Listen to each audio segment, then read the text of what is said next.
Jeg hedder Gitte. Jeg er formand her i Håbet i forsamlingshuset. Og det her, jeg hedder Halvorine, og jeg er med i bestyrelsen her i forsamlingshuset Håbet. Og det er et hus, vi gerne vil have skulle leve lidt mere, så vi har brug for hjælp. Så vores håb er, at I kan hjælpe os.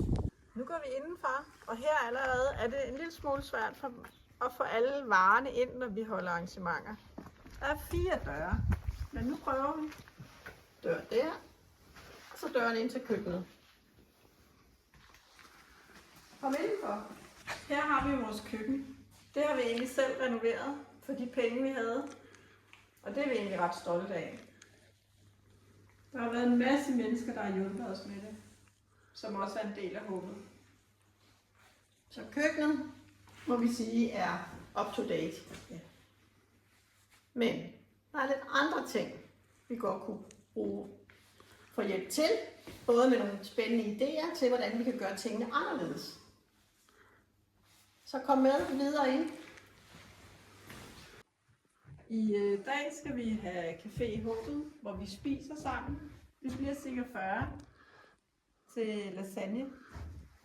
Og det her rum, det er et rum, vi bruger rigtig meget. Men der er også problemer herinde. For eksempel tapetet. Det er sådan ret meget lige ved at falde af. Det kunne vi rigtig godt tænke os at få ordnet.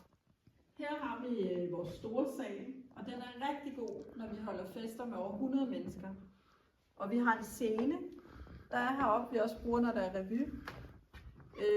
Scenen trænger bare til meget opdatering. Der er ikke noget isolering på gulv eller vægge til, når de spiller. Der er ikke nok strøm til at trække deres ting, og der er ikke troldtæk i loftet. Og gulvet knirker. Ja, og hernede, der har vi jo alle vores stole, vi bruger til arrangementer.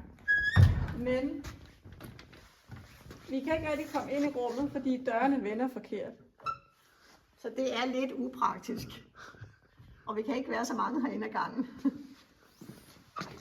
Nu sidder vi her i gangen, hvor vi også har fået en sofa, som vi også har renoveret. Og vi har sat et lille bord og en stol. Så folk bliver budt velkommen, når de kommer i hyggelige omgivelser. Så det var håbet, og vi glæder os rigtig meget til at høre fra jer. Tak fordi I så med.